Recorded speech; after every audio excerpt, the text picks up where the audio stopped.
लगल बड़ी जोर हो। अरे रतिया में निदिया लगल बड़ी जोर हो। अरे बलमु के दिहल नथुनिया लइगा सखी चोर हो। बलमु के दिहल नथुनिया लइगा सखी चोर हो। बलमु के दिहल नथुनिया लइगा सखी चोर हो। लइगा सखी चोर अरे लइगा सखी चोर हो। बलमु के दिहल नथुनिया लइगा सखी चोर हो। बलमु के दिहल नथुनिया लइगा सखी चोर हो। बलमु के दिहल नथुनिया लइगा सखी चोर हो। अरे कनवा के बाली लैले आ उठ के उठलाली असुत गहिनी खोली के घर के केवाड़ी। अरे कटी गइल लाइट नहीं रहे अजोर हो। अरे कटी गइल लाइट नहीं रहे अजोर हो। बलमु के दिहल नथुनिया लइगा सखी चोर हो।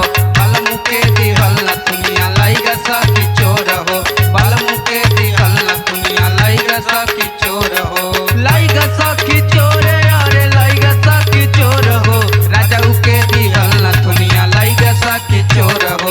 बलमु के दिहल नथुनिया लइगा सखी चोर हो।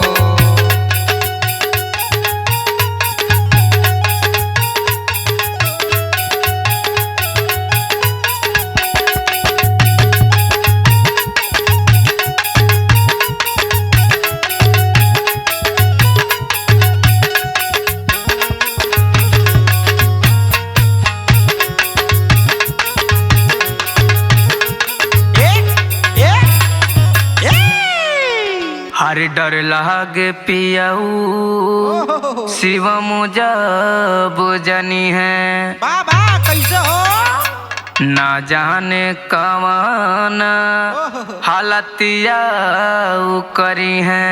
एकदम चाप के मुआ दिया हो शिवम दीवाना। अरे मफिया मंगवा हम हथवा के जोर हो। अच्छा अरे मफिया मंगवा हम हथवा के जोर हो। बलमु के दिहल नथुनिया लइगा सखी चोर हो। बलमु के दिहल नथुनिया लइगा सखी चोर हो। राजाऊ के दिहल नथुनिया लइगा सखी चोर हो।